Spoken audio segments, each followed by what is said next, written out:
নদীতে কোরাল হারানো সেই সৎ কাঠুরে অনেকদিন পর তার স্ত্রীকে নিয়ে বনে ঘুরতে গেল। এদিকে কাঠুরের স্ত্রী সেই নদীটিকে দেখতে চাইলো এবং নদীর ধারে গিয়ে হঠাৎ করে সে নদীর পানিতে পড়ে গেল আর ডুবে গেল।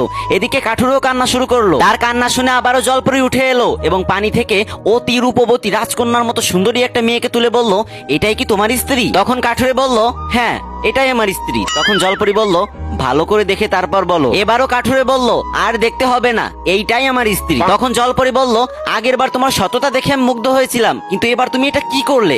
রূপবতী মেয়ে দেখে নিজের স্ত্রীকেই ভুলে গেলে। তখন কাঠুরে বলল, আমি বাধ্য হয়ে বলেছি এইটাই আমার স্ত্রী। যদি না বলতাম তাহলে আপনি এর থেকে একটু কম সুন্দর একটা মেয়েকে তুলতেন, আর আমি যদি বলতাম এই মেয়েও আমার স্ত্রী না, তাহলে সবশেষে আপনি আমার বউকে তুলতেন আর আগের বারের মতো তিনজনকে আমার কাঁধে চাপিয়ে দিতেন। এজন্য আমি প্রথমবারই বলেছি এটাই আমার স্ত্রী। পরি সাহেবা, আমি নিতান্তই গরিব মানুষ, তিনটা বউ পালবো কিভাবে বলেন তো?